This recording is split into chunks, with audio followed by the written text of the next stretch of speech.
اعوذ باللہ من الشیطان الرجیم بسم اللہ الرحمن الرحیم وما من دابة في الارض الا على الله رزقها ويعلم مستقرها ومستودعها كل في کتاب مبین۔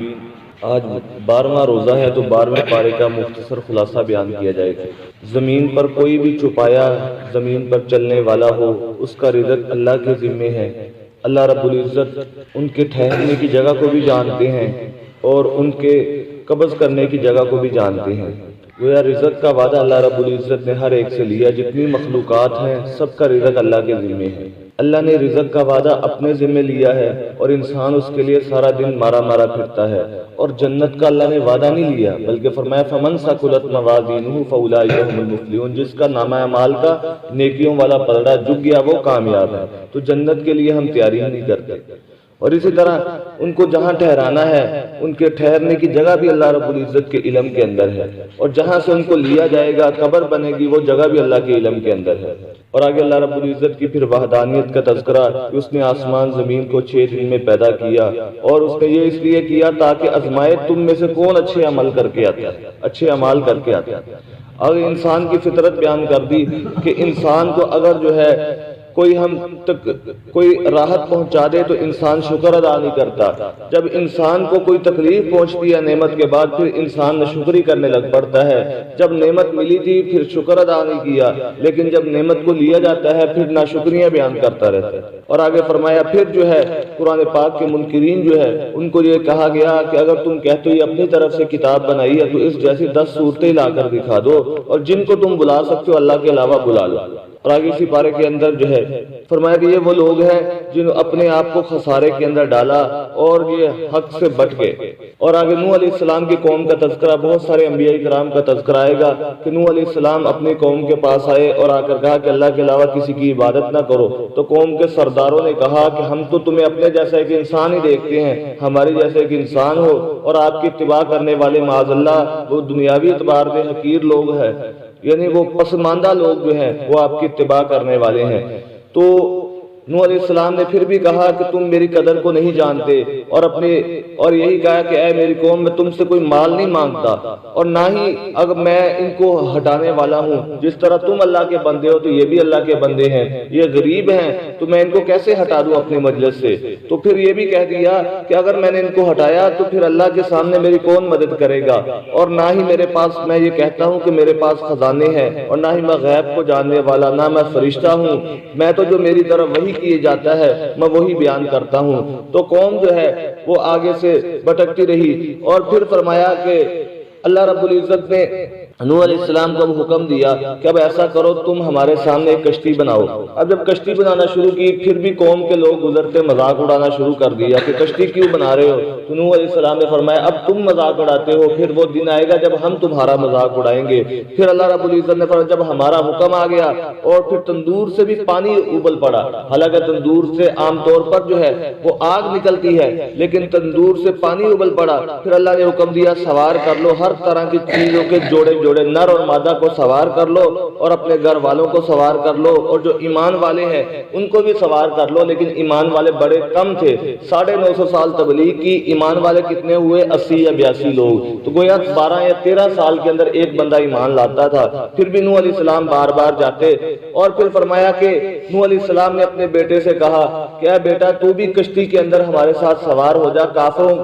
کے ساتھ نہ رہ۔ تو بیٹا کہنے لگا کہ اگر پانی آ گیا تو میں جو ہے پہاڑ پر چڑھ جاؤں گا۔ تو کہا کہ آج اللہ کے حکم کے علاوہ کوئی بچا نہیں سکتا۔ ابھی یہ باتیں ہی ہو رہی تھی، اچانک پانی کی ایک موج جو ہے بلند ہوتی ہے اور نوح علیہ السلام کا بیٹا بھی غرق ہو جاتا ہے۔ پھر اللہ رب العزت نے فرمایا کہ اے زمین اپنے پانی کو اب نگل جا، اے آسمان تھم جا۔ اب جو ہے پھر جو ہے کشتی جو ہے جودی پہاڑ پر جو ہے لگ جاتی ہے۔ اس کے بعد نوح علیہ السلام فرماتے اے میرے رب یہ میرا بیٹا ہے، یہ میرے گھر والوں میں سے ہے، آپ کا وعدہ سچا ہے کہ آپ کے گھر والوں کو نقصان نہیں پہنچائیں گے۔ تو اللہ نے فرمایا کہ اے نوح یہ تیرے گھر والوں میں سے نہیں ہے، یہ تیرا اہل نہیں ہے، اس لیے کہ اس کے اعمال اچھے نہیں ہیں۔ تو معلوم ہوا کہ جس کے پاس ایمان نہیں ہے تو وہ چاہے نبی کا بھی بیٹا ہو تو اس کو بھی سزا دی جائے گی۔ اور اس کے بعد جو ہے فرمایا کہ پھر نوح علیہ السلام اب یہاں نوح علیہ السلام سے اجتہادی خطا ہوئی تو انہوں نے فوراً کہا اے میرے رب پھر جو ہے مجھے معاف کر دے اور مجھ پر رحم والا معاملہ فرما۔ اجتہادی خطا جو ہے وہ نبی سے ہو جانا اس وجہ سے ہوتا ہے تاکہ امت کے لیے تعلیم ہو کہ اگر نبیوں سے اس طرح کی اجتہادی خطا سے مراد ہوتا ہے خلاف اولا کام کا ہو جانا، تاکہ نبیوں کو امت کے لیے تعلیم ہو جائے۔ جس طرح آدم علیہ السلام کو اللہ رب العزت نے فرمایا اس دانے کو نہیں کھانا، اب انہوں نے کھا لیا اور جو ہے فرمایا وہ اجتہادی خطا تھی۔ پھر آدم علیہ السلام یہ دعا مانگتے ہیں ربنا ظلمنا انفسنا وان لم تغفر لنا، تو وہ امت کے لیے تعلیم ہو گئی کہ جس طرح اگر کوئی انسان خطا ہو جائے تو اللہ سے رب العزت سے ایسے جو ہے وہ دعا مانگی جائے۔ پھر آگے قوم عاد کا تذکرہ ہے کہ قوم عاد کی طرف ہود علیہ السلام کو بھیجا۔ قوم عاد بڑی طاقتور قوم تھی، ان کے بڑی جسامت 60 گز ان کے قد ہوتے تھے، اور جب ان کو بھی جا کر یہی دعوت دی گئی کہ تم اپنے رب کا استغفار کرو، معافی مانگ لو اور اس کی طرف رجوع کر لو، اللہ رب العزت تمہارے لیے آسمان سے بارش بھی برسائے گے، تمہاری طاقت کو اور زیادہ کر دیں گے اور مجرم نہ بنو۔ لیکن یہ قوم نہیں مانی اور پھر جو ہے طرح طرح کی باتیں کرنے لگے۔ پھر اللہ رب العزت کا فیصلہ آیا، اللہ نے ہود علیہ السلام کے ماننے والوں کو بچا لیا اپنے رحمت کے ساتھ اور باقی سب کو غرق کر دیا۔ پھر اسی طرح قوم سمود کی طرف صالح علیہ السلام کو بھیجا تو صالح علیہ السلام بھی آ کر اپنی قوم کو یہی سمجھاتے رہے، تو قوم کہنے لگی معجزہ دکھاؤ، تو انہوں نے معجزہ یہ دکھایا کہ معجزہ کیا دیکھنا ہے کہ اس پہاڑ سے ایک اونٹنی نکلے اور نکلتے ہی بچہ پیدا کر دے۔ تو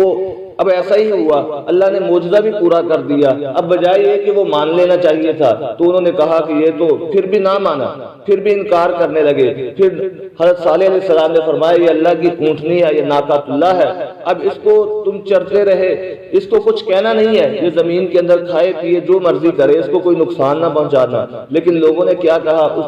کیا کیا کہ اس اونٹنی کی ٹانگوں کو کاٹ دیا۔ پھر جو ہے اللہ رب العزت نے حضرت صالح کو اور ان کے ماننے والوں کو بچایا اور باقی سب کو پھر ایک چیخ نے آ کے پکڑا اور سب کے سب جو ہے وہ اپنے گھروں کے اندر اوندے منہ پڑے ہوئے تھے۔ اور آگے اسی طرح پھر ابراہیم علیہ السلام کا تذکرہ کہ ابراہیم علیہ السلام کے پاس جب فرشتے آئے انسانی شکل کے اندر تو ابراہیم علیہ السلام فوراً گئے اور ایک بیل جو ہے بیل ذبح کر کے وہ بون کر لے آئے۔ اس سے معلوم ہوا جب انسان کے پاس مہمان آ جائے تو ان کی اچھی طریقے سے تواضع کرنا یہ بھی انبیاء کی سنت ہے۔ تو ابراہیم علیہ السلام بیل کو ذبح کر کے اس کو بھون کے لے آئے، پھر دیکھا کہ وہ فرشتے تھے وہ ہاتھ نہیں بڑھاتے تو ابراہیم علیہ السلام خوف زدہ ہوئے، فرمایا پریشان نہ ہو۔ تو ان کی بیوی بھی کھڑی ہنس رہی تھی، تو پھر فرشتوں نے خوشخبری دی کہ آپ کو ایک بیٹا پیدا ہوگا اسحاق، اسحاق کے بعد جو ہے پھر یعقوب، اسحاق کا بیٹا یعقوب ہوگا، پھر یعقوب کا بیٹا آگے جو ہے یوسف ہوگا، یہ سارے نبی ہیں۔ پھر جو ہے ابراہیم علیہ السلام کی بیوی کہنے لگی کہ کیسے اولاد ہوگی،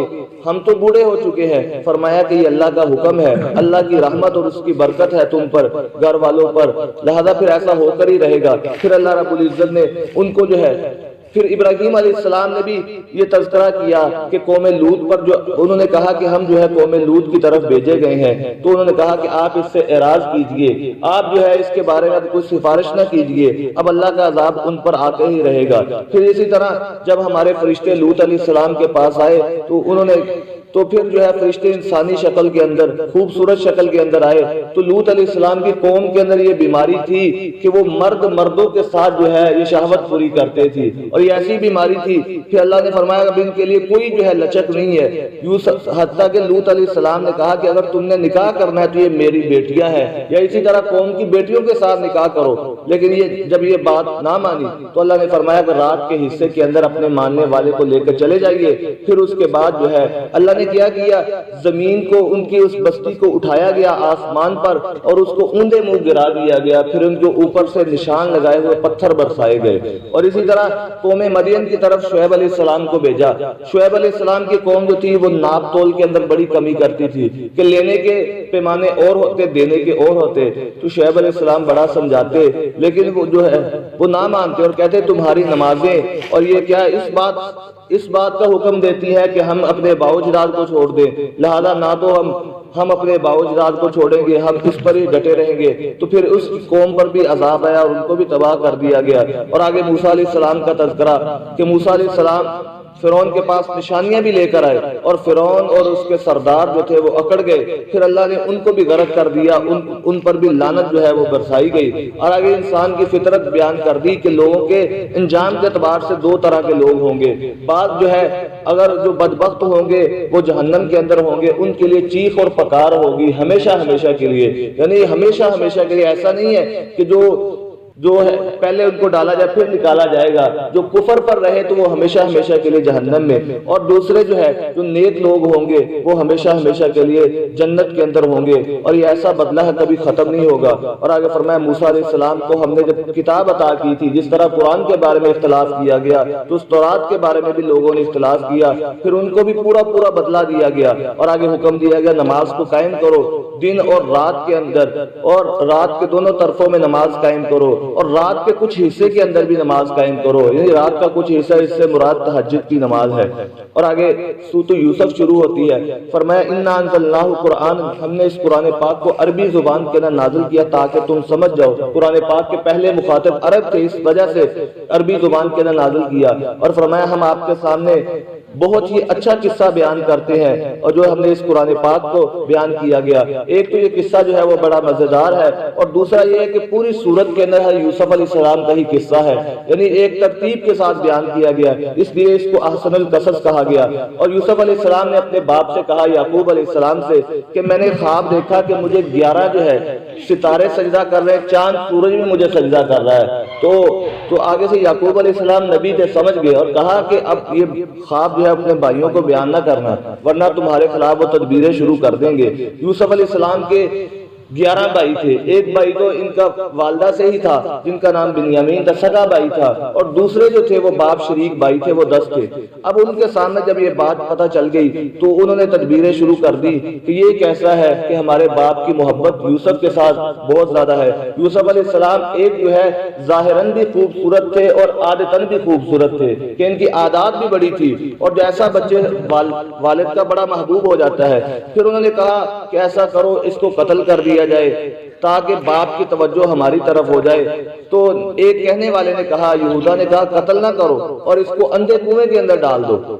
اندھے کنویں کے اندر ڈال دو۔ تو اپنے باپ سے کہنے لگے کہ آپ یوسف کو ہمارے ساتھ کیوں نہیں بھیجتے، یوسف کو بھی ہمارے ساتھ بھیجو تاکہ یہ ہم جو ہے بکریاں لے کر جاتے ہیں، یہ بھی کھائے پیے اور ادھر جو ہے یہ بھی سیر کرے۔ تو اس پر حضرت یعقوب علیہ السلام کہنے لگے کہ مجھے ڈر لگتا ہے، میں یوسف کو جدا نہیں کرنا چاہتا۔ تو اس قصے کے اندر ایک یہ کہ اکثر لوگ جو آج تک جو ہے ماں اور اولاد کے قصے بیان کرتے ہیں، تو اس قصے کے اندر باپ اور اولاد کے قصے بیان کیے جا رہے ہیں کہ باپ کی اپنے اولاد کے ساتھ کتنی محبت تھی۔ اور دوسرا پھر بات کے اندر جو ہے تو یعقوب علیہ السلام کہنے لگے کہ مجھے ڈر ہے کہیں ایسا نہ ہو کہ تم جو ہے لاپرواہی کرو اور اس کو کوئی بیڑیا نقصان پہنچا دے۔ تو انہوں نے کہا کہ ہم اتنی طاقتور جماعت ہیں، بیڑیا کیسے کھا سکتا ہے؟ پھر لے گئے، اور بعض تفسیروں کے اندر آتا ہے کہ یوسف علیہ السلام کو پہلے مارا بھی، پھر مارنے کے بعد جو ہے ان کو رسی ڈال کر جو ہے کنویں کے اندر لٹکا دیا، پھر جو ہے کنویں کے اندر نیچے گرایا۔ تو اللہ رب العزت نے فوراً جبرائیل امین کو بھیجا کہ جاؤ جبرائیل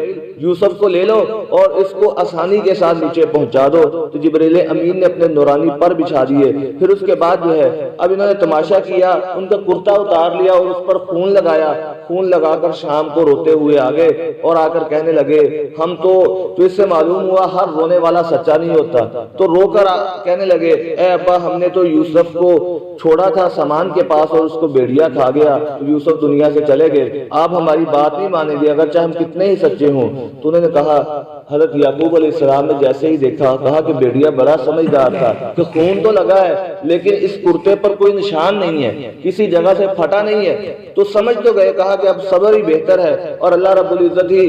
خوب جاننے والے ہیں جو تم بیان کرتے ہو۔ پھر اس کے بعد جو ہے 3 دن 3 راتیں تک اسی کنویں کے اندر رہے۔ پھر 3 دن کے بعد جو ہے ایک لشکر گزرا، ایک قافلہ گزرا جو مصر جا رہا تھا، اور انہوں نے پانی لینے کے لیے اپنا ڈول ڈالا تو یوسف علیہ السلام نے پکڑ لیا۔ اب یہ اس کنویں کے ارد گرد چکر لگاتے رہتے تھے، تو جیسے ہی نکالا اور دیکھا کہ یہ تو بڑا خوبصورت جو ہے بڑا ہی خوبصورت بچہ ہے، تو اس پر یہ بھائی فوراً آ گئے اور آ کر کہنے لگے کہ یہ ہمارا جو ہے وہ غلام ہے۔ یوسف علیہ السلام کے بارے میں اس طرح کی باتیں کرنے لگے کہ اس کو جاؤ مصر کے اندر لے جاؤ اور اس کو بیچ دینا۔ تو چند درہم لے لیے۔ پھر اس کے بعد جو ہے یوسف علیہ السلام پھر مصر کی منڈی کے اندر جو ہے ان کی بولیاں لگنے لگی۔ اب ان کے لیے دیکھو نبیوں کی زندگی کے اندر کتنی آزمائشیں ہوتی ہیں۔ پہلی آزمائش کہ والد کی محبت سے جدا کر دیا گیا، پھر دوسری آزمائش کنویں کے اندر ڈالا گیا، اب تیسری آزمائش جو ہے جو اتنے خوبصورت ہے، اب منڈیوں کے اندر ان کی جو ہے خریدار آتے ہیں۔ تو پھر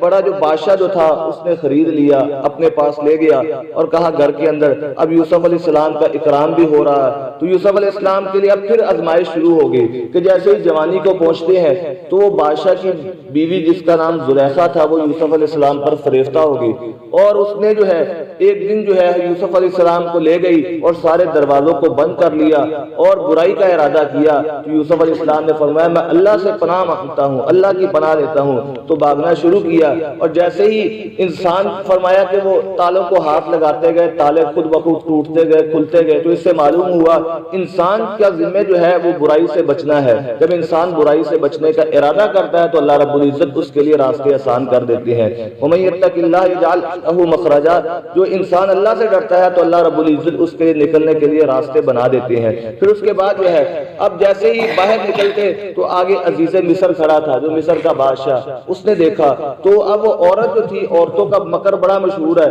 وہ عورت بدل گئی اور کہنے لگی کہ یہ دیکھو اس نے میرے ساتھ برائی کا ارادہ کیا، اب اس کا کیا بدلہ، کیا اس کو سزا دی جائے گی۔ اب بادشاہ بڑا پریشان ہے، میں کیا فیصلہ کروں، اب لوگوں کے سامنے یہ بات جاتی ہے تو میری عزت کا مسئلہ ہے۔ تو ایک چھوٹا بچہ 4 ماہ کا بچہ جو اسی کے خاندان زلیخا کے ماموں کا بیٹا، بعض تفسیروں کے اندر آتا ہے کہ وہ ماموں کا بیٹا، اس نے کہا کہ دیکھو ایسا کرو اے عزیز مصر، تو یوسف کی گواہی چھوٹا بچہ دے رہا ہے، اب یہ دیکھو کہ اگر قمیص آگے سے پھٹا ہے تو پھر جو ہے پھر معاذ اللہ یوسف کا قصور ہے، یہ عورت سچی ہے، اگر قمیص پیچھے سے پھٹا ہے تو پھر یہ عورت جھوٹی ہے، یوسف علیہ السلام سچے ہیں۔ اب جب دیکھا قمیص تو پیچھے سے پھٹا تھا، اس نے پکڑنے کی کوشش کی کہ یوسف رک جاؤ، تو قمیص پھٹ گیا۔ تو اب جو ہے کہا کہ اب بادشاہ جو ہے کہنے لگا اس سے اعراض کرو۔ اب بات شہر کے اندر مشہور ہوگی، اب یہ بات جو ہے مشہور ہوگی کہ ایک جو ہے عزیز مصر بادشاہ کی بیوی ایک جو ہے وہ ایک جو ہے اپنے گھر کے اندر ایک غلام پر جو ہے وہ فریفتہ ہو گئی، یعنی جو ایک بھی معاذ اللہ بھی غلام جو ہے ایک بچے پر جو ہے فریفتہ ہوگی، نوجوان پر۔ اب جو ہے جب یہ بات زلیخا کو پتہ چلی تو اس نے کہا اب ان کو یہ پتہ نہیں ہے کہ وہ کتنے حسین ہیں، اور کہا سب کو دعوت دی کہ سارے میرے پاس دعوت پر آئے۔ اب سب دعوت پر عورتیں آ گئی اور ان کے سامنے پھل رکھے گئے اور پھر چھری دے دی گئی ہر ایک کو، اور ادھر یوسف علیہ السلام کو کہا گیا کہ آپ جو ہے سامنے سے گزریے، آپ کا دیدار ہو جائے۔ جب یوسف علیہ السلام گزرتے ہیں تو ساری عورتوں نے بجائے یہ کہ وہ پھلوں کو کاٹ کے اپنے ہاتھوں کو کاٹ لیا، انگلیاں کاٹنی شروع کر دی اور کہنے لگی حاشا للہ ما ھذا بشرا، یہ تو کوئی انسان ہے ہی نہیں، یہ تو کوئی فرشتہ ہے۔ پھر جو ہے اب تو اس پر زلیخا کہنے لگی یہی ہے وہ جس کے بارے میں تم مجھے ملامت کر رہی تھی کہ ایک جو ہے وہ ایک اپنے گھر کے اندر جو ہے ایک رکھے ہوئے لڑکے پر فریفتہ ہو گئی۔ اب وہ ساری عورتوں نے وہ بھی کہنے لگی یوسف علیہ السلام سے طرح طرح کی باتیں۔ اب بادشاہ کے لیے یہ بات جو ہے وہ بڑھ گئی۔ اب بادشاہ یہ کہ اپنی عورت کو کچھ کہتا، اپنی بیوی کو کچھ کہتا، تو اس نے کہا کہ یوسف علیہ السلام کو ہی میں جیل کے اندر ڈال دیا جائے۔ اس سے ایک بات یہ بھی معلوم ہوتی ہے کہ ہر قیدی قصوروار نہیں ہوتا، کچھ قیدی بے قصور بھی ہوتے ہیں۔ تو یوسف علیہ السلام کو جیل کے اندر ڈالا گیا، تو بعض تفسیروں میں آتا ہے 12 سال تک جیل کے اندر رہے۔ پھر اس کے بعد کہا کہ مجھے جیل ہی پسند ہے، اس آزمائش سے، یہ برائی کی آزمائش سے مجھے جیل ہی پسند ہے۔ پھر یوسف علیہ السلام جیل کے اندر گئے تو اور بھی 2 قیدی تھے، اور قیدی اور بھی تھے۔ یوسف علیہ السلام وہاں جا کر دعوت کا کام کرتے رہے، جو نبیوں کا کام ہوتا ہے کہ امر بالمعروف اور نہی عن المنکر، تبلیغ کرتے رہے۔ پھر 2 قیدی انہوں نے خواب دیکھا، ایک کہنے لگا کہ میں نے یہ خواب دیکھا کہ میں جو ہے انگوروں کا رس نچوڑ رہا ہوں، یعنی شراب نچوڑ رہا ہوں، اور دوسرے نے کہا کہ میں نے دیکھا کہ میرے سر پر ایک روٹیوں کا ٹوکرا ہے، اس سے جانور جو ہے پرندے کھا رہے ہیں، تو اس پر ان دونوں کی تعبیر بتاؤ۔ یوسف علیہ السلام نبی تھے، اللہ نے تعبیر بھی بتا دی اور کہا کہ یہ تعبیر یہ ہے کہ جس کو کہا کہ تو روٹیاں اٹھایا ہوا ہے، پرندے کھا رہے ہیں، تو تجھے جو ہے قتل کر دیا جائے گا، تیری لاش پڑی رہے گی اور پھر اس کے بعد جو ہے پرندے اس سے نوچیں گے، یہ تعبیر ہے۔ اور دوسرے کو کہا کہ جو شراب نچوڑ رہا تو بادشاہ کا قریبی بن جائے گا، بادشاہ کے لیے جو ہے تو پھلوں کی شراب جو ہے وہ نچوڑا کرے گا۔ پھر اس کے بعد جو ہے ایسا ہی ہوا۔ پھر یوسف علیہ السلام نے ان کو یہ بھی بتا دیا اور ساتھ ساتھ یہ بھی کہا کہ دیکھو ایک اللہ بہتر ہے یا دوسرے یہ الگ الگ خدا جو ہے یہ بہتر ہے؟ ایک اللہ ہی سارے کام کرتے ہیں، نبیوں کا کام ہی یہی ہوتا ہے کہ لوگوں کو تبلیغ کرتے رہے۔ پھر اس کے بعد جو ہے یہ تعبیر بتائی۔ پھر بادشاہ نے ایک خواب دیکھا کہ 7 موٹی گائے ہیں، 7 پتلی گائے ہیں، دبلی گائے ہیں، اور دبلی گائے موٹی گائے کو کھاتی ہیں، اور اسی طرح 7 خوشے گندم کے وہ خشک ہیں، اور 7 جو ہے سر سبز و شداب ہیں۔ اور بادشاہ نے اپنے سارے جو ہے وزیروں کو بلایا، مجھے اس کی تعبیر بتاؤ۔ تو وہ کہنے لگے کہ یہ تو ایسے ہی کوئی خواب ہوگا، اس کی کوئی تعبیر نہیں ہوگی۔ لیکن ایک جو ہے جو آزاد ہو کر آیا تھا جو شراب بادشاہ کے لیے، تو وہ بھی بھول گیا۔ عرصے کے بعد جو ہے اس کو یاد آیا کہ مجھے کسی نے تعبیر بتائی، میں بتاتا ہوں تعبیر بتانے والا کون ہے۔ پھر یوسف علیہ السلام کے وہ پاس آیا اور آ کر کہنے لگا کہ اے یوسف مجھے تعبیر بتاؤ۔ تو یوسف علیہ السلام نے یہ نہیں کہا کہ تم نے جا کر بادشاہ کے سامنے میرا تذکرہ کیوں نہیں کیا، اور فوراً تعبیر بتا دی کہ 7 سال جو ہے سر سبز و شداب ہوں گے، اور 7 سال جو ہے بالکل قحط آ جائے گا، اور جب سر سبز و شداب ہوں گے تو اس کے اندر گندم جو ہے وہ بالیوں کے اندر ہی رہنے دینا، اس کو باہر نہ نکالا جائے، اور 7 جب قحط والے سال آئیں گے پھر یہی سر سبز و شداب والی گندم ذخیرہ کی ہوئی قحط والے سالوں کے اندر کام آئے گی اور اس کو کھا لینا۔ تو بادشاہ بڑا خوش ہوا، مجھے